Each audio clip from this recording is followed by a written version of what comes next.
ለደላሎች ሲደውል የነበረው ለተለያዩ ሰዎች እየደወለ መረጃ ሲሰበስብ የነበረው በላይቭ ቀጥታ ስርጭት ሰያው ወንድማችን ነበርና የምታስታውሱ ከሆነ ትናንትና በሰራሁላችሁ ቪዲዮ ሰይድ ወረባቦ የዱባይ ፖሊሶች ደውለውለት ጣቢያ እንደሚፈልጉ ወደዛ ቦታ ላይ ሄዶ ነበረ። ነገር ግን በሰላም ነበር የተመለሰው። የምናውቀው ይሄንን ጉዳይ ነበረ። ነገር ግን እዛ ቦታ ላይ ከሄደ እንደማይመለስና ወደ ኢትዮጵያ ዲፖርት እንደሚያደርጉት እዛው እስር ቤት መቆየት እንዳለበት ነበር የነገሩት። ከዛም በኋላ ነገር ግን እሱን እዛ ልብስ ቦታ ላይ ቀጥሮት የነበረው ሰውዬ በራሱ ኢቃማ ፈርሞ በ5 ቀን ውስጥ በራሱ ፍላጎት ሳይታሰር ወደ ሀገሩ እንዲገባ የፈረመው አውጥቶታል ማለት ነው። እንዴት ወደ ኢትዮጵያ ሄደ? ምን አጥፍቶ ነው? ዱባይ ላይ የሰራው ወንጀል የለም። የዱባይን ሕግ አልጣሰም። ምንም አይነት ስራ አልሰራም። ለምንድን ነው ወደ ኢትዮጵያ የሚሄድበት ምክንያት አልገባንም የምትሉት ሰዎች አላችሁ። ወደ ዱባይ ከዱባይ ወደ ኢትዮጵያ ዲፖርት የተደረገበትና የዱባይ መንግስት ያባረረበትን ምክንያት ወደ እናንተ ይዤላችሁ ቀርባለሁኝ። ይህንን ከማቅረብ በፊት ግን አንዳንድ የተምታታና ውሸት የሆነ መረጃ ወደ እናንተ ሊያቀርቡላችሁ ስለሚችሉ ያንን ነገር ሰምታችሁ እንዳትሸወዱ። የመጀመሪያው ምንድነው? የገጠር ልጅ በተሳደበበትና የከሚሴ ዲቃላ ባለበት ኦሮሞዎች ተደራጅተው ነው ከዱባይ ያባረሩት የሚል መረጃ እየወጣ ይገኛል። ይህን ከእውነት የራቀ ነው። በዚህ አይደለም የተያዘውም የከሰሰውም ሰው የለም። እሱን የሚጠሉ ሰዎችና አማራን የወሎን ህዝብ የሚጠሉ ሰዎች ናቸው ይሄን መረጃ የሚያካፍሏቸው። በዚህ አይደለም የተያዘው ልላችሁ ፈልጌ ነው። ሌላው ነገር ደግሞ የሚያሰራጩት መረጃ ምንድነው? ልብስ ኦንላይን መሸጥ ፍቃድ ስለሌለ ለዛ ሱቅ ከፍቶ መሸጥ እንጂ የኦንላይን ፍቃድ ስለሌለው በዛም ነው የተያዘው እያሉ ስምም የሚያጠፉ ሰዎች አሉ። በዛም አይደለም የተያዘው። እንግዲህ እንደሚታወቀው ሳዑዲ አረቢያና የመን ጦርነት ላይ ናቸው። ሳዑዲና ዱባዮች አይስማሙም። ዱባይና የመንም ከሁለት ጎራ ከፍላ ታዋጋቸዋለች፣ ለአንድ በጎን ታግዛለች ማለት ነው። ገባችሁ? ስለዚህ የመን ላይ ሰይድ ወረባቦ በቀጥታ ስርጭት ሀናን የመን ላይ ሲያፈላልግ ከተለያዩ ሰዎች ጋር ቀጥታ በየመን መስመር ይደዋወል ነበር ማለት ነው። እሱ ማነው? ከየመኒዎች ጋርና ከደላላዎች ጋር ይደዋወል ነበር።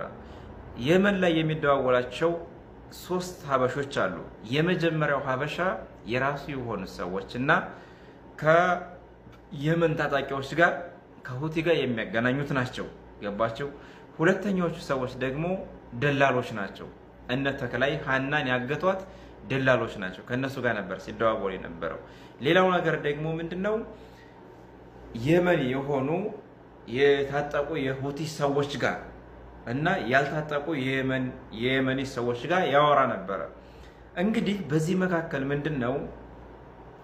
ሁቲዎች እንደሚታወቀው ከእስራኤል ጋር፣ ከሳውዲ አረቢያ ጋር፣ ከዱባይ ጋር ውጊያ ታደርጋለች። ገባችሁ? አይስማሙም። የዱባይ መንግስት የሳውዲ አረቢያ የኢትዮጵያን ማለት የየመንን ሱኒ የሚባለውን ታጣቂ ይደግፋሉ። ሁቲዎችን ግን አይደግፉም። በዚህ መካከል የዱባይ መንግስት ከየመን የሚጠቀማቸውና የሚፈልጋቸው ብዙ ነገሮች አሉ። በአሁኑ ሰዓት ደግሞ በርካታ የየመን ቦታዎችና ይዞታዎች የተቆጣጠረው ሁቲ ነው። ሁቲ ደግሞ ከዱባይ ጋር ምንም አይነት ስምምነት የለውም፣ ጸብ ነው። ስለዚህ ሰይድ ወረባቦ ከየመኒዎች ጋር በሚያወራበት ሰዓት ስለ ሁቲዎች ነበር ሲያወራ የነበረው። ደላሎቹ ለምን በሁቲ አይያዙም? ከሁቲ ጄኔራሉ ጋር ለምን አታገናኙንም?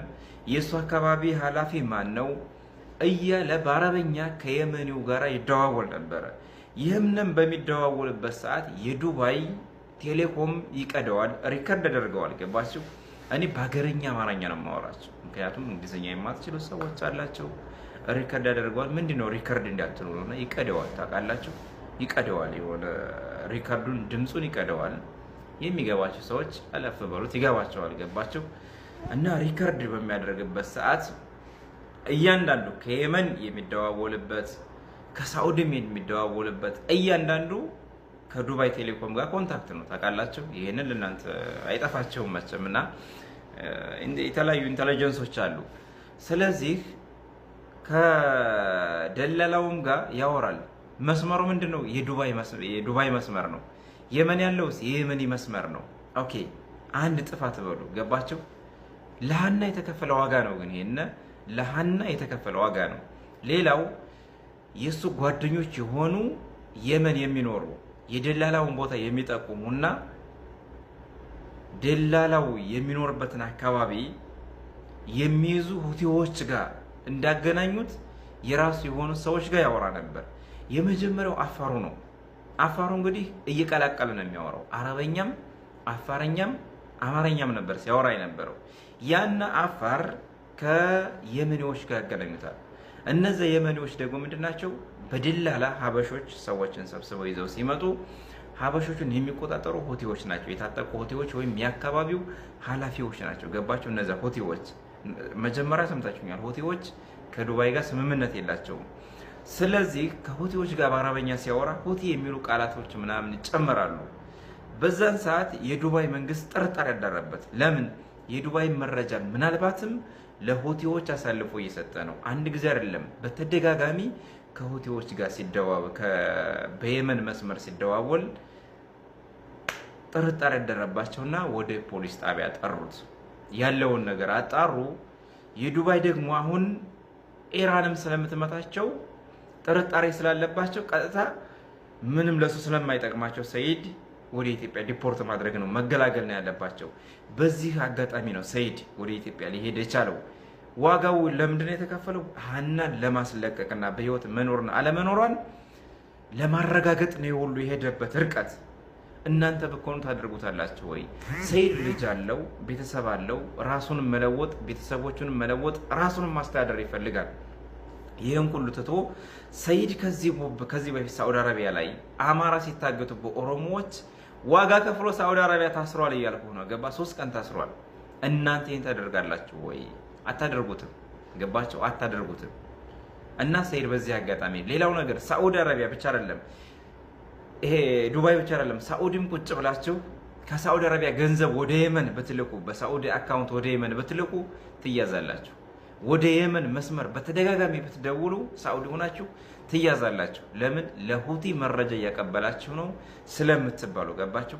ሁቲ ማለት የማይገባችሁ ሰዎች ካላችሁ